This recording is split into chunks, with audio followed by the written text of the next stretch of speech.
તો મહત્વપૂર્ણ સમાચાર સામે આવી રહ્યા છે। અરવિંદ કેજરીવાલને રાહત મળી છે। અરવિંદ કેજરીવાલને વચગાળાના જામીન આપવામાં આવ્યા છે।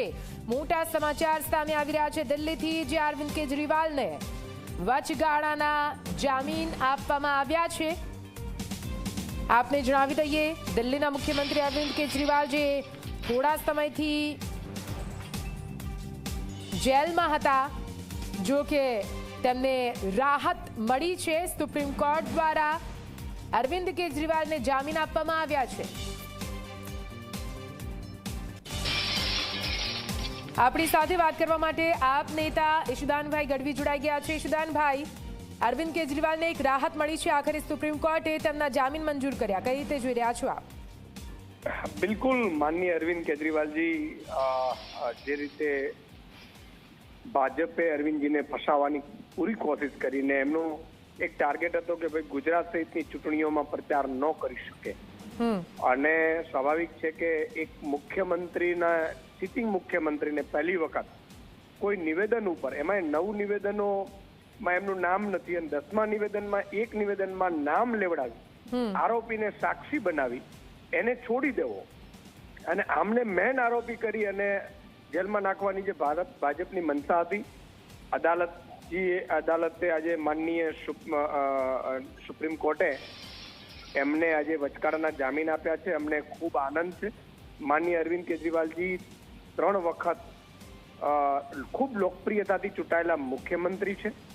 દિલ્હીના ન માત્ર પરંતુ ભારતના લોકોની, મહિલાઓની, નાગરિકોની એક આશા છે, ઉમ્મીદ છે। એટલે અમે આજે જે વચગાળાના જામીન મળ્યા છે અમને આવકારીએ છીએ। અમારી તમામ ટીમ પણ આજે ફટાકડા ફોડી, અને હું તો અત્યારે ખંભાળિયા છું, પરંતુ સૌ લોકો એમને ઉત્સવની જેમ મનાવશે પણ ખરા। અને માનનીય અરવિંદ કેજરીવાલજી અમારા સૌ માટે, દેશની આશા માટે એક ઉમ્મીદ છે, એટલે અમે એને આવકારીએ છીએ અને ખૂબ જ આનંદિત છીએ સૌ કે સત્ય છે એની જીત હંમેશા થશે। થોડી ઘણી તકલીફ સત્યને હંમેશા પડશે। પરેશાન ભગવાન કૃષ્ણ પણ થયા છે, ભગવાન રામ પણ થયા હતા, પણ અલ્ટિમેટલી સત્યની જીત થઈ છે અને આગામી સમયમાં પણ એને રેગ્યુલર જામીન પણ મળશે અને આ કેસમાં પણ પછી નિર્દોષ સાબિત થશે એવો અમને પૂરો વિશ્વાસ છે। અમારી સાથે વાત કરવા માટે ખૂબ આભાર ઈશુદાનભાઈ। તો આપના પ્રદેશ પ્રમુખ ઈશુદાન ગઢવી જોડાઈ ગયા હતા, જેમનું કહેવું હતું કે સત્યનું હંમેશા જીત થાય છે, સત્ય પરેશાન થઈ શકે છે પણ પરાજિત ક્યારેય નથી થઈ શકતું। સુપ્રીમ કોર્ટે સુપ્રીમ ચુકાદો આપતા કેજરીવાલને આખરે જામીન આપી દીધા છે। આપને જણાવી દઈએ, સુપ્રીમ કોર્ટમાં આજે સુનાવણી હાથ ધરાઈ રહી હતી, જેમાં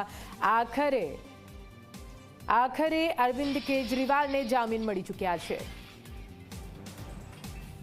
વધુ માહિતી સાથે સંવાદદાતા ગૌરવ પટેલ ફોન લાઈન પર જોડાઈ ગયા છે।